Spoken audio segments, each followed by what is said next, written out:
Então, bem-vindo outra vez aqui no Está Escrito Canadá. Nós vamos continuar com o livro do Apocalipse. Nós vamos estar no capítulo 6 e vamos ler o terceiro selo. Para nos ajudar, nós temos aqui o pastor Dário. Muito obrigado pelo convite, pastor. Amém. Antes de começar, vamos começar com uma oração. Eu sei que tem uma família, especificamente, que tu querias orar. Então, menciona eles e podes orar. Ok, eu gostaria de orar pela família do Wendel e da Renata e os dois filhos que acabaram de chegar do Brasil e estão começando a vida deles aqui. Eles precisam muito das bênçãos de Deus, né? Claro, claro. Vamos orar. Bondoso Deus, agradecemos a oportunidade de estarmos juntos aqui para o estudo da Tua Palavra. Queira nos guiar, nos dar a direção do Teu Espírito, para que essa mensagem fique clara ao nosso coração. Pedimos também, Senhor, uma bênção especial ao Wendel e à Renata e os seus dois filhos, que a Tua presença esteja ao lado deles, guiando-os nesse novo começo, que eles tenham a Tua bênção e que as portas possam se abrir para eles. Pai, muito obrigado, fique conosco aqui, nós te oramos em nome de Jesus. Amém. Amém. Então, aquela pessoa que está a ver todos os programas, eu penso que já pode saber um pouco o que vai ser o tema de hoje, né? Sim. Porque nestas últimas semanas nós vimos o primeiro selo, é quase exatamente como a primeira igreja, as duas puras. Segundo selo, como a segunda igreja, os dois sofrimento, perseguição, essas coisas. Então, o terceiro selo vai ser como a terceira igreja. É aqui que começa assim, a descaída da igreja, né?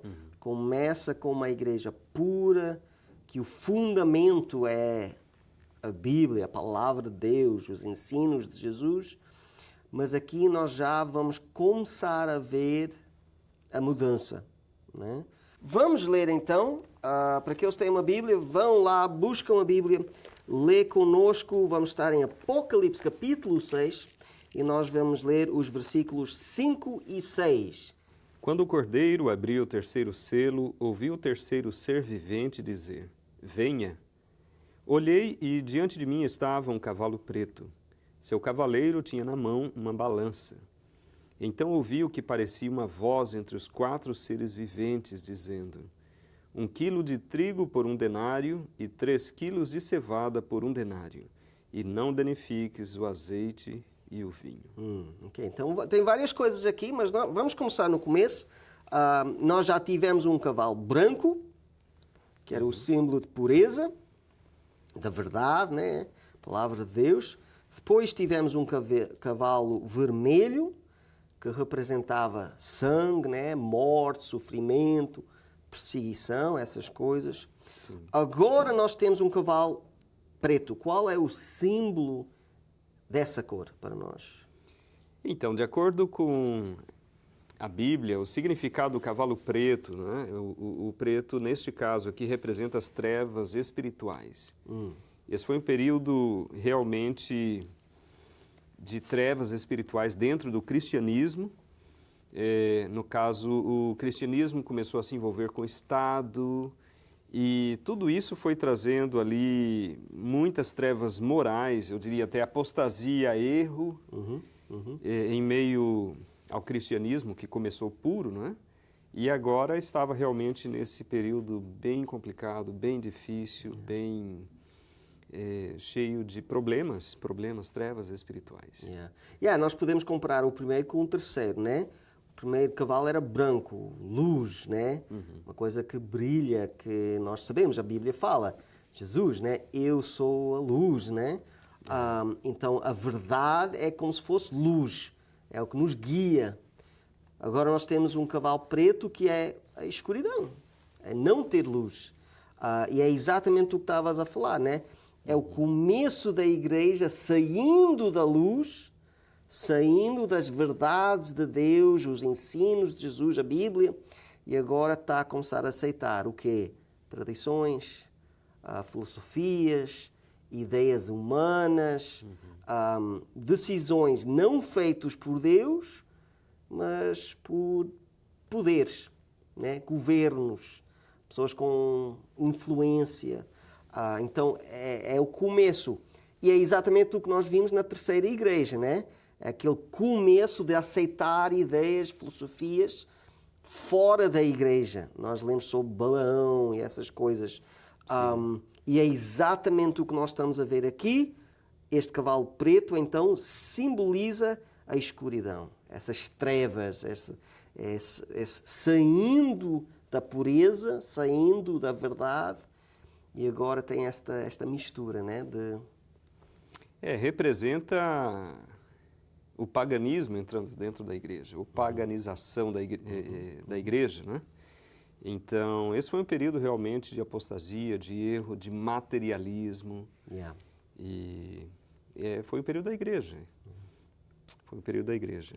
Então, isso foi contaminando o cristianismo. E esse período, na realidade, na sequência, nós estamos seguindo a história, nós vemos que esse período ele foi do ano 313 até o ano 538. E foi o período que a igreja passou por esse período de trevas espirituais. Mas é interessante, porque também é a altura quando o cristianismo é aceito pelo mundo, né? Até esse ponto estava a ser perseguido, estava a ser rejeitado por quem? Aqueles que tinham poder, aqueles que tinham dinheiro, aqueles que queriam viver de outra maneira. Agora nós estamos a viver num período que, assim, os impérios, os governadores, os reis eram cristãos. Que, no sentido, a pessoa pensa, isso é ótimo, agora pode espalhar mais facilmente. E realmente aconteceu assim. O cristianismo espalhou muito mais rápido. O problema é, quando a pessoa tem poder, ainda mais um poder humano, a pessoa não quer deixar esse poder. Então a pessoa tem poder, aceita cristianismo, depois é aquela batalha. Ok, Deus está a dizer isto, mas se eu fizer isto, eu vou perder um pouco do meu poder. Então vamos torcer a lei um pouco. Vamos mudar a lei. Assim eu fico com o meu poder e aí ainda sou cristão, né? Então é esse período que nós estamos a ver aqui. Muitas das mudanças que foram feitas dentro da igreja até o dia de louvar, né? Nós sabíamos que antes deste período o cristão guardava o sábado. Da mesma maneira que Jesus guardava o sábado. Os apóstolos guardavam o sábado. Muito claro isso na Bíblia. Mas agora que os poderes são cristãos, eles estão assim, olha, já estávamos a guardar o domingo, né? O dia do sol. É muito trabalho mudar. Então vamos só mudar o cristianismo. Em vez de mudar as pessoas para Cristo, mudaram os cristãos para o mundo. Então, leis como o sábado, leis como o inferno, né? Ideias do inferno. Foi nesta altura que esses ensinos, por causa dos poderes, começaram a entrar, né? Dentro da igreja. Isso me faz lembrar, pastor, enquanto você comentava, eu me lembrei do imperador Constantino. Esse foi um dos marcos principais desta paganização da igreja, porque o imperador, querendo atrair a atenção de todos, querendo servir a todos, não é? Ele se converteu ao cristianismo, entre aspas, e na realidade ele deu liberdade tanto para o paganismo quanto para o cristianismo, e ali começou então uma mistura. Então as pessoas começaram a adorar o sol, na realidade o domingo, né, que era o dia do sol, e assim a verdade pura ela foi sendo maculada, e muitas doutrinas, muitos ensinamentos, muitos erros do paganismo começaram a entrar na igreja. Então, diríamos assim, foi uma deterioração da verdade. Exatamente. E provavelmente há algumas pessoas que estão a ouvir isto e estão assim, eu nunca ouvi isso. mas é muito claro na história. Tá na Qualquer história. pessoa que lê a história, vê estes eventos, a pessoa vai, realmente houve uma mudança, né? As leis mudaram. Então eu penso que para muita gente é um choque quando eles estudam estas coisas, mas é exatamente este período, né? Esta transformação de uma igreja pura para uma igreja escura, né? Uma igreja de trevas. O que é interessante aqui, só voltando para o versículo 6, porque fala de um cavalo preto, mas em vez de um arco ou uma espada que nós já vimos, agora já não é uma arma, né? Fala que ele tem uma balança. Isso é meio estranho, né? Isso é uma coisa bem diferente. Qual é o símbolo? Porque é que este cavaleiro não tem uma arma, mas tem uma balança? Na verdade, esse foi o momento em que as pessoas elas precisavam tomar uma decisão em relação a que caminho seguir, o que aceitar. Então, como havia uma deterioração da verdade, apenas poucos puderam, então, ser encontrados puros, né, seguindo a verdade. Então, a balança, ela representa esse juízo, essa decisão. Então, esse cavaleiro, ele estava ali exatamente para pesar, né, a vida das pessoas. Era um momento de escassez da verdade e era realmente um momento em que muitas doutrinas errôneas começaram a entrar. E aí nós temos, na sequência, logo que ele fala da balança, nós vemos que ele tinha ali, está falando aqui do trigo, da cevada, do azeite, do vinho. Então, normalmente a balança é usada para pesar essas coisas. Faz parte do negócio, né? De negócio. A compra e venda de Sim. comida, como está escrito aqui. Para mim, o que é também interessante, falando sobre os negócios, uma das leis, ou uma das novas ideias que entrou dentro da igreja é a ideia de comprar a salvação, né?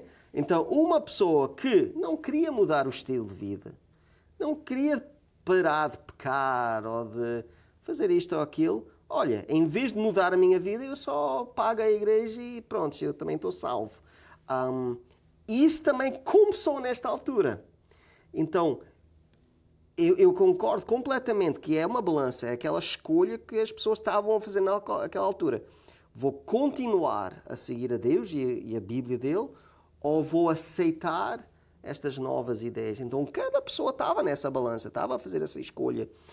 Ao mesmo tempo, eu penso que essa ideia de negócio também faz parte. Sim. Que é, agora, a verdade, a comida, o óleo, o azeite, tudo espiritual, né? Nós sabemos que cada coisa tem um símbolo. Agora a pessoa podia comprar isso. Agora a pessoa podia comprar fé, comprar o Espírito Santo, comprar a salvação. E porquê é que isso estava a acontecer? Agora que o cristianismo estava a ser aceito, tornou-se um negócio, né? Se tu vais para Israel hoje, tu vais onde Jesus nasceu, onde ele foi morto, os lugares que eles pensam, pelo menos, né? Não é só uma coisa de nada, não, é tudo uma igreja de ouro e coisas bem ricas, né? Só que alguém teve que pagar para construir essas coisas. Tu vais pela Europa ver as igrejas enormes que existem, né? Isso é tudo prédios caríssimos. E aonde é que a igreja achou esse dinheiro?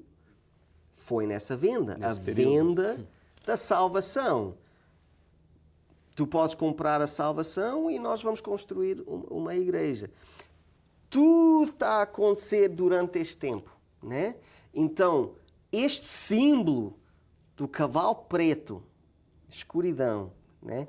Trevas, a imagem da balança, a escolha, o negócio, o dinheiro, tudo isso faz muito sentido quando a pessoa percebe exatamente o que estava a acontecer durante este período da igreja. E é importante lembrar isto. A igreja de Deus ainda aceitava. Olha, esta é a minha igreja. Infelizmente, eles estão a fazer coisas contrário a mim. Então, voltando para a terceira igreja, lá em Apocalipse 2, nós temos Jesus a falar, olha, vocês têm que mudar. Se vocês não mudam, vão ter que sofrer, né? Porque eu não posso aceitar uma igreja assim, não posso aceitar um louvor assim. Eu nunca falei que vocês podiam comprar a salvação. Salvação é grátis. Eu paguei com o meu sangue, né? E então é isso que nós estamos a ver aqui. É um momento na igreja que realmente é uma batalha entre a verdade, entre a mentira e com Deus mesmo, né? É uma coisa grande que está a acontecer aqui dentro da igreja. No meio dessa escuridão espiritual, né? Uns poucos fiéis, em meio a toda essa escuridão e toda essa dificuldade, né, de manter a verdade, de viver a verdade, alguns poucos fiéis ou remanescentes permaneceram.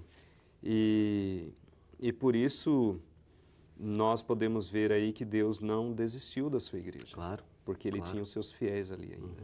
Yeah. E para mim mostra que há vezes que não é fácil. Há vezes a pessoa está numa situação, todo mundo está a fazer uma coisa, mas Deus está a dizer, olha, não está certo. Mesmo que tu tens que ficar diferente, mesmo se tu tens que mudar, né, é importante, é mais importante ser fiel a Deus do que ser fiel nas tradições, ou fiel para pessoas. Né? Eu sei que pode ser muito difícil. Eu já falei com muitas famílias, muitas pessoas que sofrem porque é assim, mas a minha família acredita nisto. E eu não quero separar da minha... Não é... Então, há aqueles conflitos, mas é como Jesus fala, né? Eu vim para... Não para dar paz nesse sentido, né? Vai causar briga se a pessoa realmente aceita o que é verdade, né? Isso é que é o importante.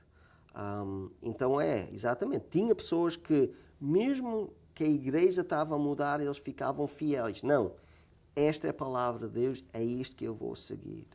E é isso que nós devemos fazer hoje também, né? Nós vivemos um período bem difícil, muitas coisas, muitos erros entrando no cristianismo em geral. Mas a nossa esperança é que a igreja de Deus continua e Deus tem os seus fiéis, os remanescentes que estão ainda vivendo, procurando realmente seguir os ensinamentos puros do Evangelho. Vamos para o versículo 6 agora. Agora vamos dar um pouco dos detalhes. Ele fala que 1 quilo de trigo por 1 denário. Um denário era o que a pessoa ganhava em um dia, né? Então imagina, hoje em dia a pessoa trabalha um dia, ganha tanto. A pessoa só podia comprar assim 1 quilo de trigo, que é muito pouco para um dia de trabalho, né? Ou, qual é o outro? 3 quilos de cevada por 1 denário, né? Ganha-se um pouquinho mais, mas não tanto assim ainda. A pessoa quase está a gastar todo o dinheiro só em comida. Hoje, imagina isso. A pessoa trabalha todo o dia e a pessoa gasta ao mesmo tempo só em comida. Não tem renda, não tem despesas, não tem telefone, cara. Não, é impossível viver assim, né? E é essa a situação que está a acontecer aqui. É muito difícil e é muito caro achar trigo e cevada, ou comida, né? Pão. O que é o símbolo aí? Por que é que Deus usa este símbolo de trigo e cevada? Qual é o símbolo disso? Então, o trigo e a cevada são cereais com que nós temos a farinha e fazemos o pão. Então, espiritualmente falando, representa o pão espiritual. Então, era uma época de escassez do pão verdadeiro, da verdade pura de Jesus. Então, esse foi um período realmente muito difícil, em que havia essa escassez e era muito difícil de conseguir ter acesso à Bíblia, ter acesso à verdade.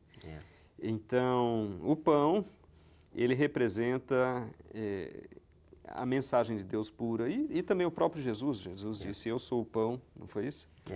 Nós podemos, deixa-me ler aqui, João capítulo 6, versículo 35 fala assim, Jesus a falar. Então Jesus declarou, eu sou o pão da vida. Aquele que vem a mim nunca terá fome, aquele que crê em mim nunca terá sede.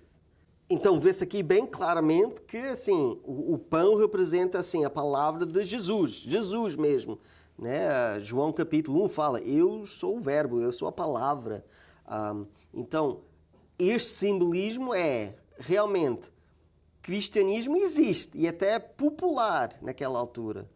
Mas achar o Jesus verdadeiro, achar a palavra de Deus pura, a Bíblia, era muito difícil. E realmente era assim, a Bíblia era só em latim, a grande maioria ou nem liam ou não sabiam latim. Então a grande maioria não tinham chance de ler a Bíblia, de aprender a palavra, de comer esse pão. Realmente era um momento de dificuldade, né, para ter acesso à mensagem. E existia uma fome, um período de fome espiritual. Escassez e fome espiritual, porque nós vemos aí, imagine, 1 quilo de trigo pelo salário de um dia. Né?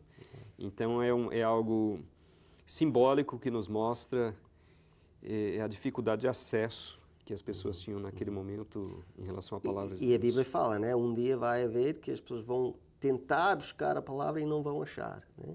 E parece que é exatamente esse período assim. Mas tem mais, vamos ler, e o vinho, porque fala do pão, ou o trigo, né? Fala de vinho e fala de azeite. Qual é o símbolo do vinho? Então, o vinho não é difícil nós entendermos, porque a Bíblia fala bastante disso, Jesus disse. Eu creio que se nós lermos Mateus, um texto na Bíblia, nós vamos ver claramente. Mateus capítulo 26, versos 27 e 28. Em seguida tomou o cálice, deu graças e o ofereceu aos discípulos, dizendo, bebam dele todos vocês. Isto é o meu sangue da aliança, que é derramado em favor de muitos, para perdão de pecados. E o que é que representa o sangue de Cristo? É a salvação, né? Ele derramou lá na cruz, e é o poder de Jesus. Então, cristianismo existe, mas o poder não existe. Né? O Espírito Santo, os milagres, aquilo que estava a ser feito na igreja pura já não existe mais. E mesmo a salvação, agora a salvação não é um presente de Deus, agora é uma coisa que compra-se da igreja. Né? Então, realmente, a palavra de Deus, difícil de achar, a salvação pura, real, difícil de achar, e o azeite. Vamos ler o que é o azeite. Eu tenho aqui um versículo, Tiago, capítulo 5, versículos 14. Deixa-me ler aqui. Fala assim. Entre vocês há alguém que está doente, que ele mande chamar os presbíteros da igreja, para que estes orem sobre ele e o unjam com óleo em nome do Senhor. Aqui nós estamos a ver a ligação com o óleo e o Espírito Santo. Né? É um símbolo que é usado dentro da igreja, que quando a pessoa põe o óleo na pessoa, a pessoa também está a receber o Espírito de Deus, né? Então, é a palavra de Deus, o pão, Jesus, é a salvação, que agora é comprada, não é dada por Deus, né? E até o Espírito Santo, né? O poder e a ligação entre o povo de Deus e Deus também ou não existe, ou é muito difícil de achar. Sim. Né? Então, realmente é um período bem escuro, né? Bem nas trevas, como a imagem do cavalo representa. Mas qual é o fim? Né? Porque a pessoa lê isto e pensa assim, então não temos chance. Se a igreja está assim, como é que vamos ser salvos? O que é que falas com isso? Na verdade, Deus sempre teve um remanescente, sempre teve pessoas no meio desse momento aí de paganização da igreja. Deus sempre teve seus fiéis, poucas pessoas que mantiveram, então, vivendo a verdade. E por isso que o povo de Deus continuou, mesmo em meio a todos todas essas fases, esses momentos de trevas, de dificuldade, de perseguição. Então, nós temos que confiar de que, mesmo em meio aos erros, às vezes nós olhamos, até hoje, é claro que nós estamos vivendo num outro momento, nós vamos chegar lá também na nossa época, né? Mas hoje nós percebemos também momentos ou situações semelhantes, né? A essas em que às vezes nós olhamos, parece que tudo está perdido, parece que ninguém mais fala a verdade, diz a verdade, vive a verdade, mas Deus tem sim os seus fiéis na igreja e pessoas sinceras em outros lugares, né? Onde Deus quer salvar essas pessoas.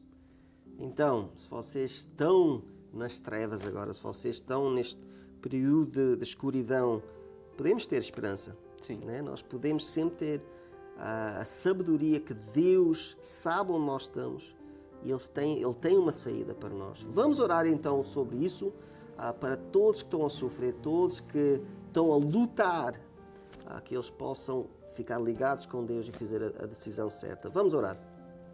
Deus, mais uma vez, obrigado que nós estamos aqui, que nós podemos estudar a Tua Bíblia, estudar estas palavras puras e certas. Para todos que estão a ouvir, que eles possam fazer essa escolha, escolher a verdade, escolher o caminho de Deus na vida deles. É isto que eu peço em nome de Jesus. Amém. Hoje estudamos de um período de trevas espirituais, de escassez da palavra de Deus, mas graças a Deus hoje nós não temos abundância.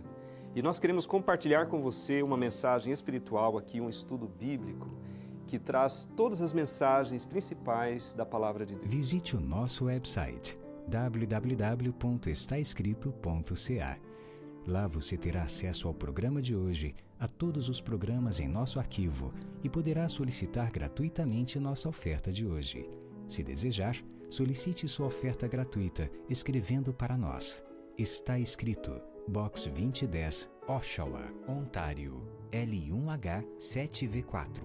Ou envie e-mail para info@estaescrito.ca. Se preferir, você pode telefonar para 1-800-717-2973. E lembre-se, nosso website é www.estaescrito.ca. Infelizmente, nós chegamos ao fim deste episódio, mas fica connosco porque nós vamos continuar na próxima semana. Queria dizer muito obrigado pelo pastor Dário aqui. Foi uma alegria estar aqui. Amém. E para todos vocês, próxima semana, o 4º selo. Então fica connosco, mas até lá, lembrem-se que está escrito: não só pão viverá o homem, mas toda a palavra que sai da boca de Deus.